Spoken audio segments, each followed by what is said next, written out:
Chabwino ndakulandirani ku maphunziro achinayi yomwe tikutcha kuti chikumbumtima cha chilungamo. Mulungu afuna kuti tikhale nacho chikumbumtima cha chilungamo m'maso ace. Nditanthauza ndi chosamveseka kuti iye atume Yesu kuti akatifere pa mtanda kamba ka machimo athu, ndipo iye kumafunanso kuti tikhale ndi chikumbumtima cha chimo. Izo sizitanthauza kodi nditero, koma ndiye njira yomwe akhristu ambiri asewenzera pakukhala amulandu ndi achikumbumtima. Tizayangana kwambiri mu buku ya Ahebri, yomwe ndimaganiza kuti ndiye buku lovuta kumvesa kwambiri mchipangano chatsopano, koma ndi buku labwino kwambiri ngati tamvesa zofunikira. Ndipo ndiye zofunika zomwe olemba afuna ise tiziwe kuti tsopano kulibe chikumbumtima cha chimo, osati chabe kulibe chimo monga momwe Mulungu alankhulira pa mtima ndi umoyo wathu, kulibe chikumbumtima cha chimo.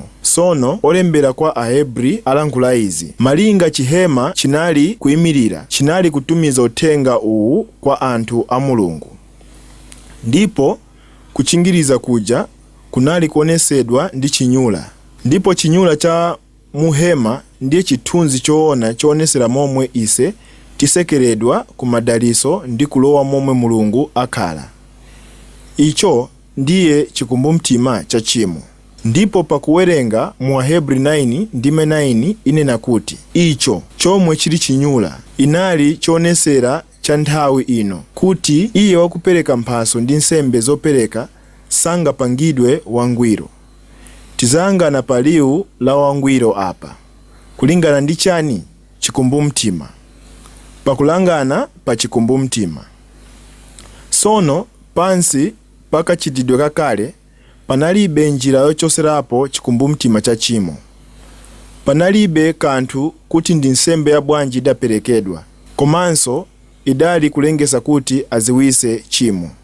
Ndiye zomwe malemba anena.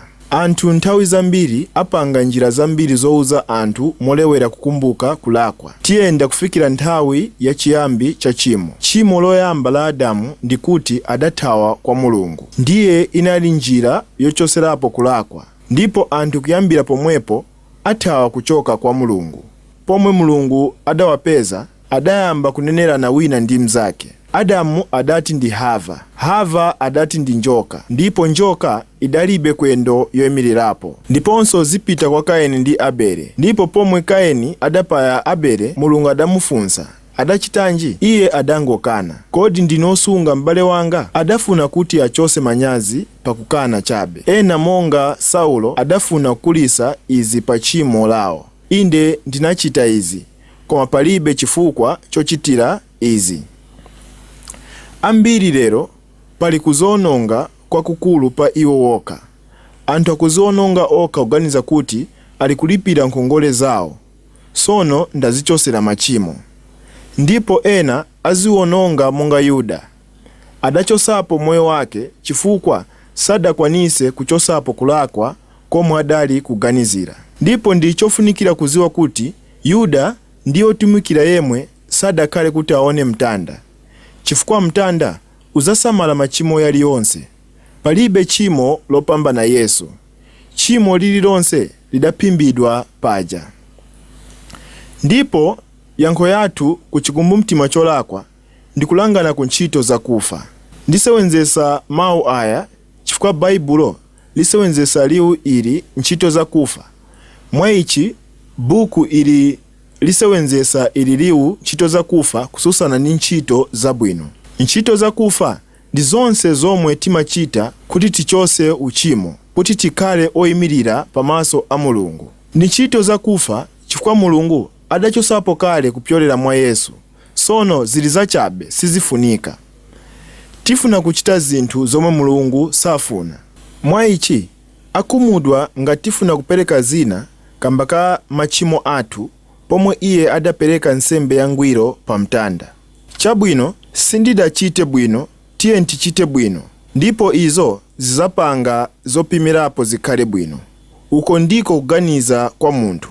Koma yankho la Mulungu monga momwe tidaonera m'maphunziro apita pakuchosa chimo, pali yankho imodzi chabe. Ndipo ndi mwazi wa Yesu. Olembera Ahebri anena mu mutu wa 9 ndime ya 14. Kodi ndi motani mwazi wa Khristu omwe kupyolera mu mzimu wa muyaya adazipereka opanda kalema kwa Mulungu asuke chani chikumbumtima ku ntchito zakufa.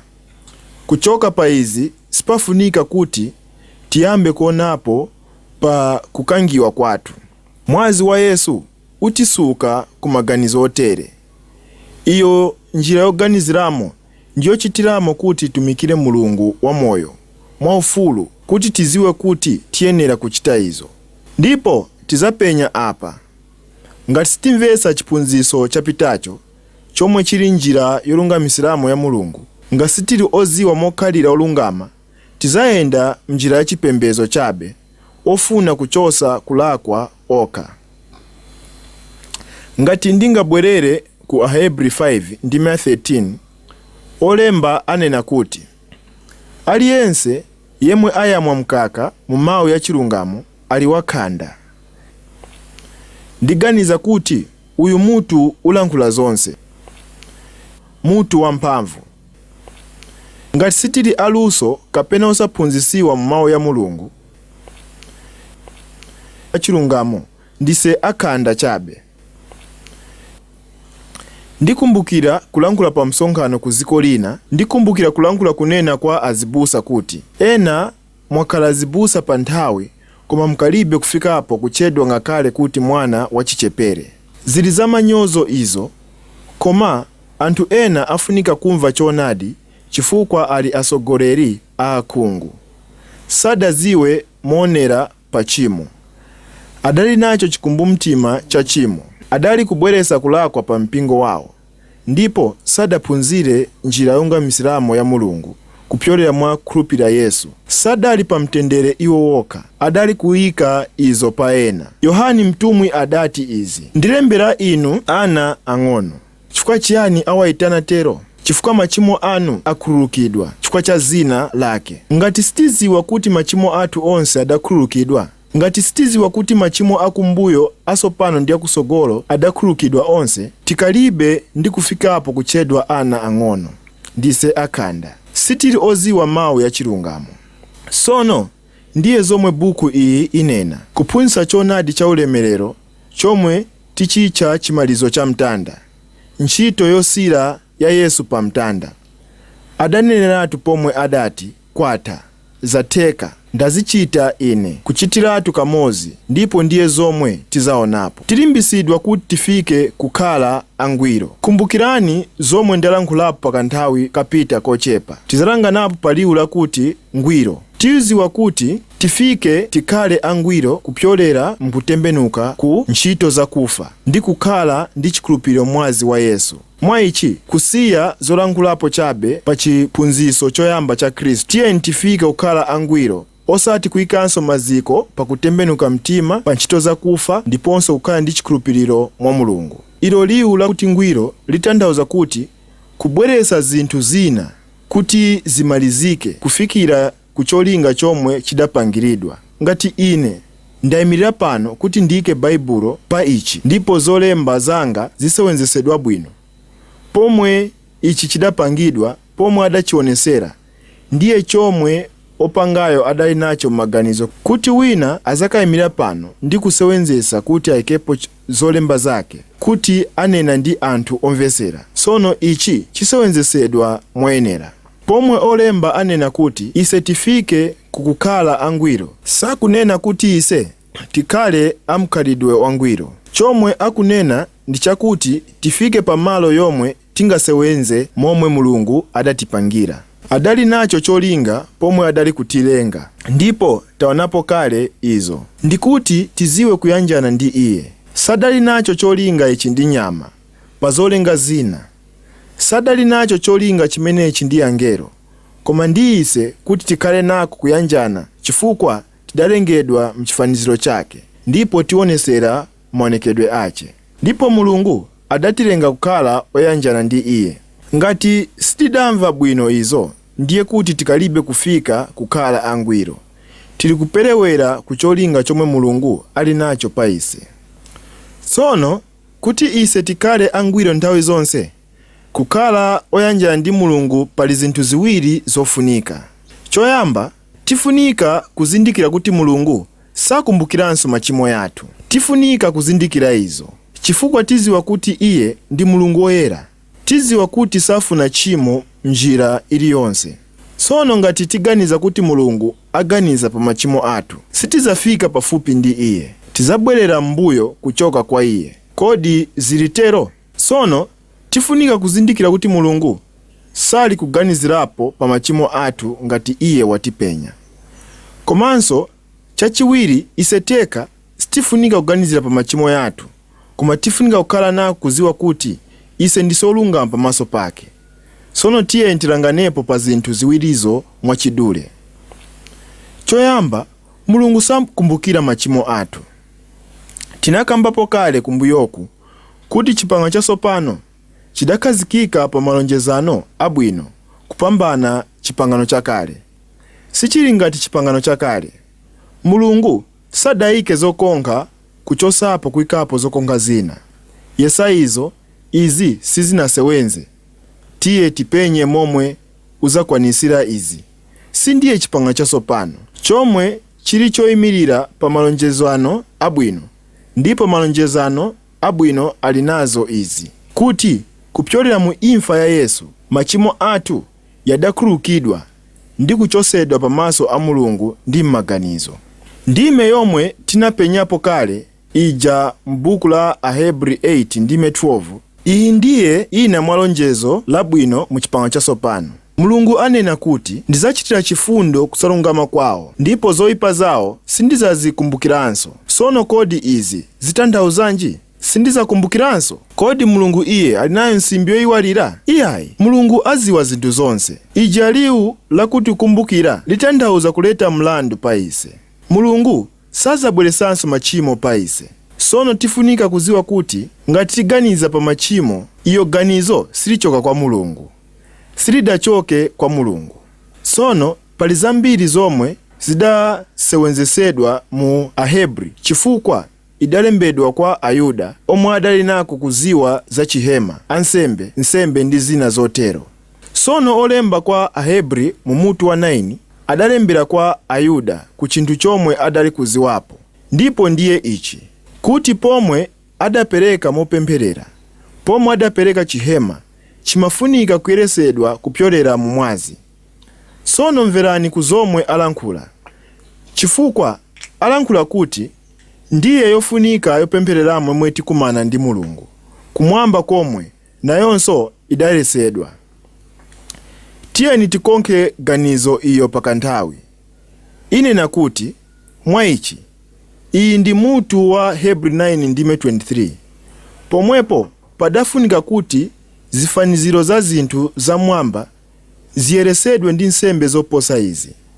Chabwino, ngati nsembe zinayeresedwa ndi nsembe za nyama, kumwamba nako kudayeresedwa ndi nsembe yoposa, mwazi wa Yesu. Popeza Khristu sadalowe malo oyera opangidwa ndi manja. Iyo ndiye hema la paziko, yomwe chili chifanizo cha zoona.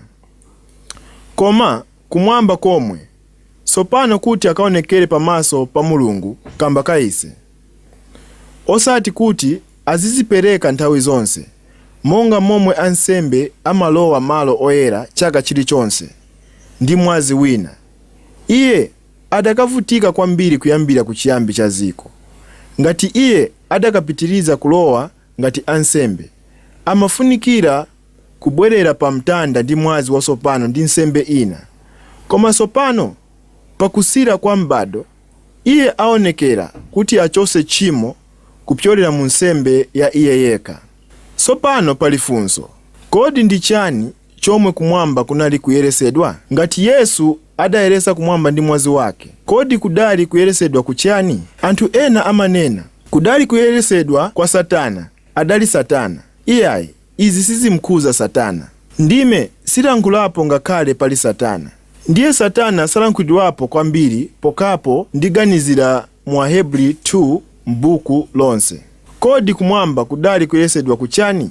Kudali kuyeresedwa kukusunga machimo athu. Kunali kosungira machimo athu, ndi kwa osakhulupirira kulikosungira za uchimo. Iwo afunika kupasidwa mlandu pa machimo awo, koma kwa ise omwe tili mwa Khristu adachosapo machimo athu ndi zosunga zake sizingapezeke kumwamba, chifukwa Mulungu adachosapo kale izi zinthu. Chifukwa Mulungu adati izi zinthu zatha, sizizabweresedwa kwa inunso. Ngakhale kususidwa kwa okhulupirira si ntchito ya Mulungu, singakhale ntchito ya Mulungu. Tingapumule mu izo zomwe tikondwereramo mwa izo. Koneka Paulo adanena, kulibe sopano kususidwa, osati sopano osatinso iyayi. Iyo lakuti kulibenso itanthauza zimenezo, osati sopano ndipo kulibenso. Palibe zingalengese zitero. Palibiretu kususidwa pali okhulupirira. Ndinali kugawana ndi abwenzi anga pa Sabata kuti munthu wina adali nayo vumbuluso iyi kotero kuti adatenga peni yake, ndipo aya mawu yakuti kulibe osusidwa adawayika mzere kwambiri kufikira ku mabuku ya mamapu, ndipo ndiye momwe umverera pomwe atenga vumbuluso ya zoona yonena kuti palibe osusidwa, palibe chiyembekezo chakuweruzidwa iyayi. Nkhani siza kambiwanso. Muona bwino Mulungu sakumbukira machimo athu, akuganizira pa chilungamo chathu mwa Khristu. Vuto ili ndi ise, kodi nditero? Pansi pa chipanga chasopano palibe zonena kuti sitingakumbukire machimo, koma zakulungama kwathu. Sopano tiye tilankhule pa chikumbumtima chathu pakanthawi, chifukwa ntchito ya chikumbumtima ndi kulankhula ndi ise pa khalidwe lathu. Tikachita zinthu zabwino, chikumbumtima chivomekeza. Tikachita zomwe sizili bwino, chikumbumtima chimapenyapo ndipo chimatiuza sizili bwino. Sufunika kuchita izo, sufunika kulankhula izo, sufunika kuganiza izo.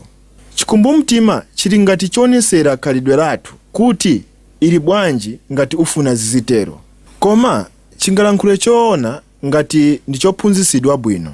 Kodi ndi ndani iye adapitamo kuti pa zaka zambiri mdaganiza kuti izi sizili bwino ndipo ndikupeza kuti palibe mkhalidwe oyipa pali zimenezo? Ndinachitapo, ndinauzidwa kuti pali njira zina, khalidwe ina, sufunika kuchita izi, sufunika kumwa izi, sufunika kuyenda uku, sufunika. Ndipo uzindikira kuti palibe vuto pali izo. Iyo ndiye lamulo lopangidwa ndi munthu. Chikumbumtima changa sichidaphunzisidwe bwino.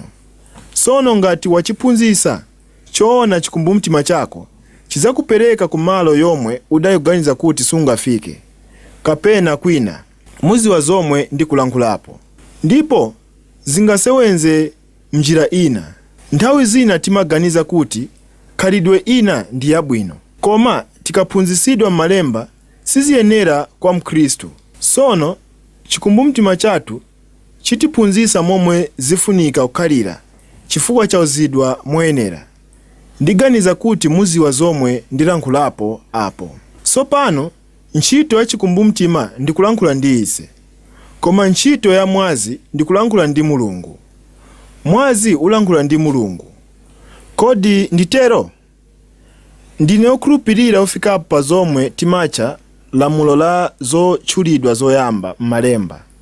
Ndiye pomwe ngati nkhani yakambidwapo choyamba mumalemba imakhala nayo mbewu yayikulu pa tanthauzo lake m'mawu ya Mulungu.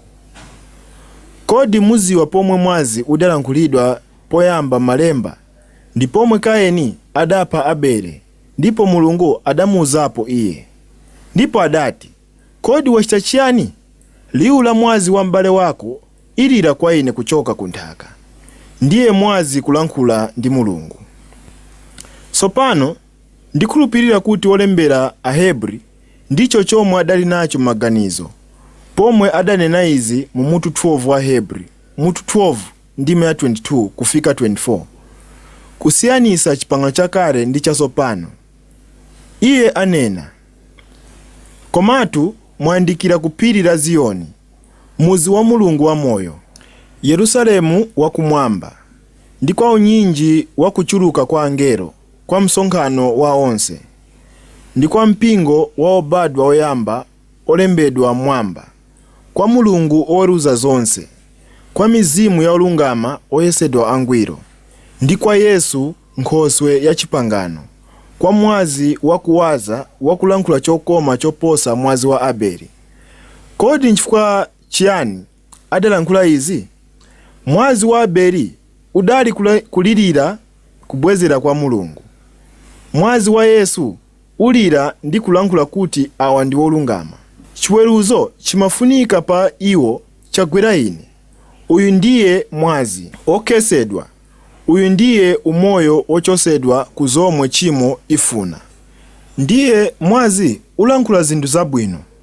Ulankhula pa kulungamisidwa, pa chilungamo chathu, pa kukhululukidwa kwathu ndi pa kuyanjanisidwa kwathu ndi Mulungu.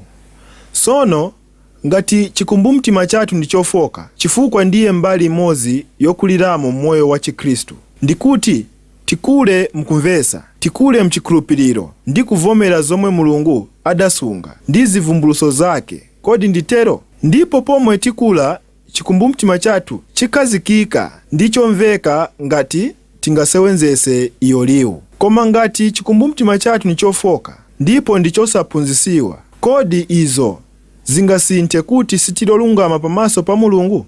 Ngakhale tiganiza kuti sitilolungama, ngakhale sitimvera kulungama, kodi ndise olungamabe? Inde tilitero, chifukwa kuyimirira kwathu sikamba kamomwe timverera. Ndikuoneka kwake Yohani adati, ngati mtima wathu utisusa, mwina chikumbumtima chathu sichidaphunzisidwe. Ngati mitima yathu yatisusa, Mulungu ndi wopambana mitima yathu, ndipo aziwa zonse. Iye aziwa kuti ndiso olungama, aziwa kuti tikhulupirira mwa Yesu. Komanso ngakhale sitifikapo kumvera ndipo tilibe vumbuluso, chifukwa chipembedzo chidasogolera maganizo athu kumbuyo uku, Mulungu aziwa zinthu zonse, aziwa kuti ndisoyera pamaso ake. Sono Satana ndiye onamizira abale, ndipo mwachisoni asewenzesa chipembedzo pakuchita izi. Kuzipasa kulakwa anena ndiye komwe kumapha kambiri, ndipo pali anthu ambiri kuzipatala openya pa maganizo, chifukwa iwo sangakhale ndi kuzipasa kulakwa kwawo. Ndipo kodi muziwa chachisoni pa izo? Ndi chakuti ambiri azitcha akhristu. Chalichi yomwe ingakhale ndi uthenga osasintha, ndiyo yomwe ingamasule ndi kuchosa anthu ozipasa mlandu. Mnjira ina tayisewenzesa ngati chisulo chosinthisira maganizo kuti anthu akhale mkhalidwe wabwino. Tisewenzesa kupasa mlandu. Chipembedzo chimachita izo, ndipo tizaona izo pomwe tipenya pa mwambo wa Ayuda. Ndinalankhulapo kale, chipembedzo chikumbusa, koma Mulungu ayiwala. Ichi ndiye chisanzo cha izi. Olembera Ahebri adati, lamulo kukhala nacho chitunzi cha zinthu zabwino zobwera, ndiye osati chitunzi cha zomwe zija sichingathe ndi nsembe zimenezi zomwe apereka chaka ndi chaka kuti zipange opereka angwiro. Kumbukirani pa liwu lakuti angwiro kutanthauza kutibweresa pa cholinga chomwe Mulungu adatipangirapo, chomwe chili ndi chiyanjano changwiro ndi Iye. Nsembe sizingachite izo. Mwa ichi yachita mosiyana, momwe tizayendera kuwerenga. Ngati yadakwanirisa yomwe akadaleka kuperekedwa, kodi nditero? Ngati yadakwanirisa ntchito, panalibenso chofunika kupereka nsembe kwa opembeza. Iwo akayeresedwa, sipadakakhalira kena. Chiyani? Chikumbumtima cha machimo. Ibweresa kukumbukira chimo chaka chilichonse. Pansi pazochitika zakale, ngati Muyuda wachimwa adali kuyenda ndi kutenga mberere ilibe banga ndi kubweresa ija mberere koperekera, kupereka ku chihema ndi kuyipereka kwa ansembe. Sono ganizira kuti unali ndiwe unyamula mberere wayigwira kapena uyisogolera koperekera, ndipo okhala nawo atuluka ndi kunena kuti, kodi achita chiyani nthawi ino? Ndikachitatu ino Sabata. Kodi ndi chiyani chomwe wachita? Kodi ali kuchitanji? Zibweresa chabe kuzindikira, kulangana pa chimo. Anthu ayamba kupenya kwambiri pa chimo, chifukwa tibweresa potuwanso. Sono Chikhristu sindiye njira ina ya Chiyuda, pomwe nthawi zonse mchikumbumtima tibweresa funso la chimo.